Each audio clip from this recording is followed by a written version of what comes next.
Movie के शुरू में हम देखते हैं कि 4 जून 1987 को एक आदमी स्कूटर पर आ रहा है जिसका नाम फादर एमॉर्थ होता है। फादर एमॉर्थ एक घर में जाता है जहां पर एक दूसरा फादर होता है। इसी फादर ने फादर एमॉर्थ को बुलाया होता है। दूसरा फादर एमॉर्थ से कहता है कि यहाँ एक लड़के में शैतान है। फादर एमॉर्थ कहता है कि तुम्हें कैसे पता कि उस लड़के में शैतान है, तुमने डॉक्टरों को चेक करवाया है? दूसरा फादर कहता है कि हाँ, हमने तमाम डॉक्टरों को चेक करवाया है लेकिन इसका इलाज नहीं मिला। फादर एमॉर्थ कहता है ठीक है, मैं चेक करता हूँ। इसके बाद फादर एमॉर्थ तमाम घर वालों को बाहर निकाल देता है। फादर एमॉर्थ उस लड़के को जाकर चेक करता तो वाकई उसमें शैतान होता है। वो लड़का फादर एमॉर्थ से कहता है कि मैं शैतान हूँ, मैं किसी से नहीं डरता। फादर एमॉर्थ उस लड़के से कहता है कि अगर तू शैतान है तो मेरा नाम बता। ये सुनकर उस लड़के को गुस्सा आ जाता है। इसके बाद फादर एमॉर्थ उसके सामने एक निशान करता है जिसे देखकर वो खामोश हो जाता है। फादर एमॉर्थ शैतान से कहता है कि तुमने इस कमजोर लड़के को ही क्यों चुना, तो कोई ताकतवर इंसान को अपने बस में करता। शैतान कहता है कि मैं किसी भी चाहूँ अपने बस में कर सकता हूँ। इसके बाद पीछे से एक आदमी और एक सुअर आ जाता है। फादर एमॉर्थ उस शैतान से कहता है कि तू इतना ही ताकतवर है तो इस सुअर में जाकर दिखा। इसके बाद शैतान को गुस्सा आ जाता है, वो सुअर में चला जाता है और वो आदमी सुअर को मार देता है और वो लड़का बिल्कुल ठीक हो जाता है। इसके बाद फादर एमॉर्थ वहाँ से चला जाता है। इसके बाद हम एक लड़की को देखते हैं जिसका नाम जूलिया होता है। इसकी एक बेटी और एक बेटा होता है। बेटी का नाम एमी होता है और बेटे का नाम हेनरी होता है। जूलिया के हस्बैंड कार एक्सीडेंट में मर चुके थे। जूलिया एक चर्च में जाती है जो बहुत ही ज्यादा पुराना होता है। चर्च की जमीन जूलिया के नाम पर होती है। जूलिया वहाँ पर फादर थॉमस से मिलती है जो इस चर्च की रखवाली करता है। उस चर्च के अंदर वर्कर काम कर रहे होते हैं जो उस चर्च को ठीक कर रहे थे। हेनरी नीचे गोदाम में चला जाता है। वो गोदाम को देख रहा होता है। वहाँ पर वो एक सुराख को देखता है। इसके बाद वो वहाँ से पत्थर को हटाता है और सुराख के बाहर देखता है। उसे वहाँ पर एक निशान दिखाई देता है। जब वो उसे देखता है तो वो निशान टूटना शुरू हो जाता है। कुछ वर्कर्स गोदाम में से गुजरते हैं। एक आदमी को वही सुराख नजर आता है। वो सुराख से दूसरी तरफ देखता है लेकिन उसे कुछ भी दिखाई नहीं देता। वो आदमी आग लगाता है लेकिन वहाँ पर गैस होती है जिसकी वजह से आग फैल जाती है और वो जल जाते हैं। इसके बाद वहाँ पर एम्बुलेंस आती है और उन्हें ले जाती है। उनका बॉस कहता है कि हम यहाँ पर काम नहीं करेंगे। वो सब वहाँ से चले जाते हैं। जब सब चले जाते हैं तो एमी जोर से चलाती है। उसकी मॉम वहाँ पर आती है। एमी कहती है कि हेनरी को कुछ हो गया है। उसकी माँ हेनरी को देखती है तो वो कांप रहा होता है। इसके बाद हेनरी उठता हुआ कहता है कि तुम सब मरोगे। जूलिया हेनरी को हॉस्पिटल ले जाती है। तमाम डॉक्टर उसका चेकअप करते हैं लेकिन उसे कोई भी बीमारी नहीं होती। डॉक्टर जूलिया को मना कर देते हैं और उन्हें घर भेज देते हैं। इसके बाद जूलिया हेनरी के कमरे में जाती है। हेनरी जूलिया से कहता है कि जाकर फादर को लेकर आओ। इसके बाद वहाँ पर फादर थॉमस आ जाते हैं। फादर थॉमस कमरे में जाते हैं लेकिन हेनरी से दूर फेंक देता है। हेनरी जूलिया से कहता है कि गलत फादर को भेजा है, किसी दूसरे फादर को भेजो। इसके बाद फादर एमॉर्थ अपने बॉस से मिलता है जिसका नाम द पोप होता है। फादर पोप फादर एमॉर्थ से कहता है कि स्पेन के अंदर एक केस है, एक लड़के के अंदर एक शैतान आ गया है। ये केस तुम ही हल कर सकते हो। तुम जल्द से जल्द स्पेन जाओ और जाकर उसका मसला हल करो। वो मसला एक चर्च के अंदर आया है। उस चर्च के अंदर पहले भी कई मसले आ चुके हैं। अब तुम ही मेरी आखिरी उम्मीद हो। तुम जाकर उस केस को हल करो। इसके बाद फादर एमॉर्थ जल्दी तैयार हो जाते हैं और सीधा स्पेन पहुंच जाते हैं। फादर एमॉर्थ उस चर्च में पहुंच जाता है। वहाँ पर फादर थॉमस आ जाता है। फादर थॉमस फादर एमॉर्थ को देखकर बहुत ही हैरान हो जाता है। फादर थॉमस फादर एमॉर्थ का बहुत ही बड़ा फैन होता है।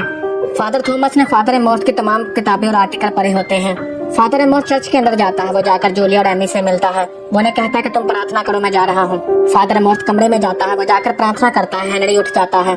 फादर एमॉर्थ उसे वही निशान दिखाता है लेकिन उसका हेनरी पर कोई भी असर नहीं होता। ये देखकर वो हैरान हो जाता है। वो नीचे बैठ जाता है।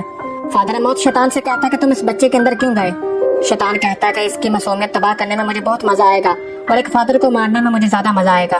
फादर एमॉर्थ शैतान से कहता है कि तुम यहाँ पर क्यों आए हो? शैतान कहता है कि मैं तुम्हारे लिए आया हूँ। फादर एमॉर्थ कहता है तो फिर तुम्हें मेरा नाम पता होगा, बताओ मेरा नाम क्या है? शैतान कहता है कि मैं सब कुछ जानता हूँ, जो तुमने गुनाह किए मैं वो भी जानता हूँ।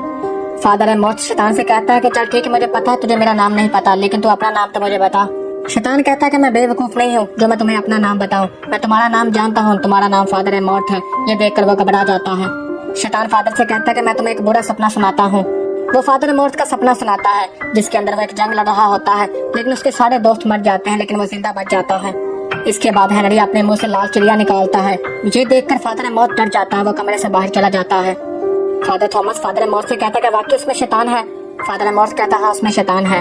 फादर एमॉर्थ कहता है कि उस शैतान को सब कुछ पता है। वो बहुत ही ज्यादा ताकतवर शैतान है लेकिन उस बच्चे में क्या कर रहा है मैं ये जानना चाहता हूँ।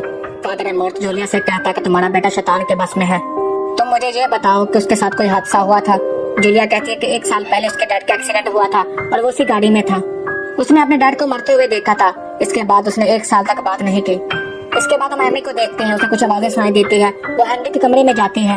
हेनरी एमी से कहता है कि तुम आग में जलोगे। ये देखकर वो डर जाती है। वो सीधा अपने कमरे में चली जाती है, जाकर दरवाजा बंद कर लेती है। इसके बाद उसे फोन आता है। वो जाकर फोन उठाती है। वो फोन उसके डैड का होता है। ये देखकर वो डर जाती है। वो सीधा अपनी मॉम के पास जाती है। इसके बाद फादर एमॉर्थ कहता है कि अब हमें उसका मुकाबला करना होगा। फादर मॉर्थ फादर थॉमस से कहता है कि वह शैतान बहुत ही ज्यादा ताकतवर है, सबसे पहले हमें उसका नाम जानना होगा, इसी नाम की वजह से मुझे हरा सकते हैं। फादर मॉर्थ कहता है कि तुम जाकर सिर्फ प्रार्थना करोगे, बाकी काम मैं करूंगा, तुम शैतान से बात नहीं करोगे। वो शैतान तुम्हारा ध्यान भटकाएगा, लेकिन तुम प्रार्थना करते रहना, ओके। फादर थॉमस कहता है ठीक है, मैं यही करूंगा। वो दोनों कमरे में दाखिल होते हैं। फादर मॉर्थ और फादर थॉमस दोनों प्रार्थना करते हैं। शैतान का कुछ होने लगता है, वो बेहोश हो जाता है और कमरे की लाइट चली जाती है। फादर मॉर्थ लाइटर को ऑन करता है। फादर मॉर्थ सामने एक लड़की को देखता है जिसका नाम रोसारिया होता है, जिसे देखकर वो डर जाता है। रोसारिया फादर मॉर्थ से कहती है कि तुम्हारी वजह से मैं नर्क में जल रही हूँ, तुमने मेरी बात का यकीन नहीं किया, तुम्हें तुम्हारे गुनाहों की सजा मिलेगी। इसके बाद वो लड़की हेनरी में तब्दील हो जाती है। इसके बाद हेनरी उठ जाता है। हेनरी फादर मॉर्थ से कहता है कि तुम्हें और बताओ। फादर मॉर्थ डर जाता है। इसके बाद वो दोनों कमरे से बाहर चले जाते हैं। इसके बाद फादर मॉर्थ और फादर थॉमस दोनों बैठ जाते हैं। थोड़ी देर बाद फादर मॉर्थ को याद आता है, वो वहाँ से बाहर चला जाता है। फादर मॉर्थ बाहर आकर एक कुएं को देखता है, वहाँ पर काफी झाड़ियाँ होती हैं। फादर मॉर्थ उन झाड़ियों को आग लगा देता है। इसके बाद वो नीचे देखता है तो वहाँ पर इंसानों की खोपड़ियाँ होती हैं। फादर थॉमस कमरे के बाहर प्रार्थना कर रहा होता है, उसे कुछ आवाजें सुनाई देती हैं। वो कमरे में जाता है, वो हेनरी के करीब जाता है, लेकिन हेनरी उसके कान पर काटता है और आधे कान को खत्म कर देता है। इसके बाद फादर थॉमस वहाँ से भाग जाता है। दूसरी तरफ एमी कमरे में अकेली होती है, लेकिन वहाँ पर शैतान आ जाता है जो एमी को पकड़ता और दीवार के साथ फेंकता है। एमी डर जाती है। इसके बाद वो कबर्ड के अंदर चली जाती है। इसके बाद हम जूलिया को देखते हैं, उसके ऊपर एक हाथ होता है, वो हाथ उसे बेड के अंदर ले जाता है।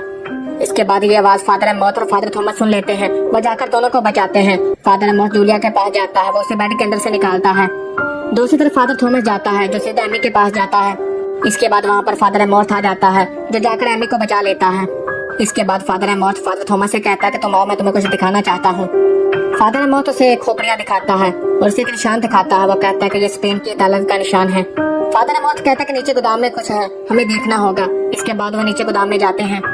फादर मॉर्थ उस सुराख को देखता है, उससे सामने एक निशान दिखाई देता है। वो उस दीवार को तोड़ता है और शैतान को पता चल जाता है। इसके बाद वो दरवाजा तोड़ते और कमरे के अंदर दाखिल होते हैं। इसके बाद वो नीचे इंसानों के ढांचे देखते हैं जो सब के सब मरे होते हैं। फादर मॉर्थ सामने कमरा देखता है। वो थॉमस से कहता है कि जाकर उस कमरे को खोलो। वो जाकर खोलता लेकिन उसे ताला लगा होता है। फादर मॉर्थ कहता है कि चाबी इसके पास होगी। फादर मॉर्थ ढांचे के अंदर देखता तो चाबी उसके अंदर होती है। वो चाबी को निकालता और उससे दरवाजा खोलता है। दूसरी तरफ फादर पॉप एक किताब पढ़ रहा होता है जो स्पेन की चर्च की होती है।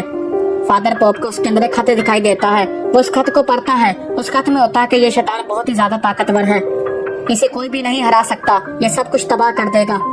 ये देखकर फादर पॉप की तबीयत खराब हो जाती है। फादर पॉप सीधा हॉस्पिटल में चले जाते हैं। वहाँ पर दूसरे फादर उन्हें मिलने आते हैं, लेकिन वो उनके ऊपर खून की उल्टी कर देता है। फादर मॉर्थ वहाँ पर एक ढांचा देखता है, उसके अंदर एक किताब होती है। वो उस किताब को पकड़ लेता और उसे पढ़ता है। दूसरी तरफ जूलिया की आँख खुल जाती है। वो देखती कि एमी उसके पास नहीं होती। वो बेहोशी का टीका पकड़ती और सीधा हेनरी के कमरे की तरफ जाती है। फादर मॉर्थ उस किताब को पढ़ता है। उसमें बताया जाता है कि 1475 के अंदर फरीद ने काफी गलत फैसले किए थे, लेकिन बाद में उन्हें पता चलता है कि फरीद के अंदर एक शैतान होता है जिसने इसे वश में किया होता है और ये सारे काम उन्होंने करवाए हैं। दूसरी तरफ जूलिया हेनरी के कमरे में चली जाती है। एमी हेनरी से बातें कर रही होती है और हंस रही होती है। जूलिया एमी से कहती है कि तुम मेरे पास आ जाओ, लेकिन एमी कहती है कि मैं नहीं आऊंगी। जूलिया एमी को पकड़ लेती है। ये देखकर हेनरी को गुस्सा आ जाता है। वो जूलिया को पकड़ता और सीधा शीशे के साथ मारता है। इसके बाद वो एमी को अपने बस में करता है और उसकी गर्दन मरोड़ देता है। और दूसरी तरफ फादर मॉर्थ को पता चल जाता है कि शैतान का नाम क्या है। ये शैतान तमाम शैतानों का बादशाह है जिसका नाम ओज़मोडियस है। ये देखकर फादर मॉर्थ डर जाता है। दूसरी तरफ जूलिया हेनरी को टीका लगा देती है जिससे वो बेहोश हो जाता है। इसके बाद वो उसे बांध देते हैं। इसके बाद फादर मॉर्थ कहता है कि वो उस बच्चे को काबू में करना नहीं चाहता, बल्कि वो मुझे काबू में करना चाहता है। वो मुझे काबू में करके इस चर्च को तबाह करना चाहता है। वो दुनिया में तबाही लाना चाहता है। लेकिन फादर मॉर्थ कहता है कि हमें उसका नाम पता है जिससे हम उसे मार सकते हैं। फादर मॉर्थ कहता है कि सबसे पहले मुझे अपने गुनाहों की माफी मांगनी होगी। फादर मॉर्थ कहता है कि मैं बागी हो गया था, मैंने अपने दोस्त पकड़ और लोगों के साथ जंग की, लेकिन मेरे सारे दोस्त मारे गए और मैं बच गया, और इसके बाद ही मैं फादर बन गया। फादर मॉर्थ कहता है कि मैंने दूसरा गुनाह ये किया है, मैं रोजारिया के पास गया था। उसने मुझे कहा था कि मेरे अंदर शैतान है, लेकिन मैंने उसकी बात नहीं मानी और उसे डॉक्टर के हवाले कर दिया, और कुछ दिन बाद उसने खुदकुशी कर ली। फादर मॉर्थ अपने तमाम गुनाहों की माफी मांग लेता है। इसके बाद फादर मॉर्थ सबको तैयार करता है। वो चारों हेनरी के कमरे में जाते हैं। फादर मॉर्थ जाकर उसका नाम लेता है और प्रार्थना शुरू करता है। जब शैतान ये प्रार्थना सुनता है तो वो हेनरी से बाहर निकल जाता है। शैतान एमी के अंदर चला जाता है। इसके बाद एमी जूली पर हमला करती है और दूसरी तरफ हेनरी के अंदर भी शैतान आ जाता है। वो फादर मॉर्थ को और फादर थॉमस को पकड़ लेता है। शैतान फादर मॉर्थ से कहता है कि जल्दी फैसला करो कि तुम मेरे गुलाम बनोगे या नहीं तो मैं इन सबको मार दूंगा। फादर मॉर्थ मान जाता है। इसके बाद शैतान सबको छोड़ देता है और शैतान फादर मॉर्थ के अंदर चला जाता है। फादर मॉर्थ फादर थॉमस से कहता है कि तुम सबको लेकर बाहर चले जाओ। फादर थॉमस सबको लेकर बाहर चला जाता है। फादर मॉर्थ के मुंह से काला पानी निकलना शुरू हो जाता है, उसकी आंखें काली हो जाती हैं। दूसरी तरफ फादर थॉमस तमाम लोगों को गाड़ी में बैठाता है। जोली गाड़ी चलाती है वो सबको लेकर वहां से चली जाती है। फादर थॉमस सीधा फादर मॉर्थ के पास जाता है। फादर मॉर्थ उसी कमरे में चला जाता है जहाँ पर से किताब मिली होती है। वहाँ पानी से एक लड़की बाहर निकलती है। इसके बाद वह शैतान बन जाती है और सीधा फादर मॉर्थ के अंदर चली जाती है। इसके बाद वहाँ पर फादर थॉमस आ जाता है, जो सामने फादर मॉर्थ को देखता है, जो शैतान बन चुका होता है। फादर थॉमस फादर मॉर्थ से कहता है कि आप शैतान नहीं हैं, आप फादर हैं, आप इसका मुकाबला करें। फादर थॉमस प्रार्थना करना शुरू कर देता है। इसके बाद फादर मॉर्थ नीचे गिर जाता है और शैतान बाहर निकल आता है। शैतान फादर थॉमस पर हमला करता है। इसके बाद उस बॉक्स से एक लड़की निकलती है जो फादर थॉमस पर हमला करती है, लेकिन फादर थॉमस उसे मार देता है। दूसरी तरफ शैतान फादर मॉर्थ पर हमला करता है। शैतान फादर मॉर्थ को मारने लगती है, लेकिन फादर मॉर्थ क्रॉस का निशान उसके सर पर रखता है। इसके बाद वह सीधा उसे आग में फेंक देता है। फादर मॉर्थ और फादर थॉमस दोनों प्रार्थना करते हैं। इसके बाद वह शैतान मर जाता है। इसके बाद वो दोनों वहाँ पर बैठते और बातें करना शुरू कर देते हैं। फादर मॉर्थ फादर थॉमस से कहता है कि तुमने बहुत ही अच्छा काम किया है। इसके बाद फादर मॉर्थ और फादर थॉमस सीधा पोप के पास जाते हैं। फादर पोप उनका शुक्रिया अदा करता है और उन्हें मुबारकबाद देता है। फादर पोप फादर मॉर्थ का ओहदा बढ़ा देता है। इसके बाद फादर मॉर्थ के एक और नया काम मिलता है, वो उसकी तरफ जाता है।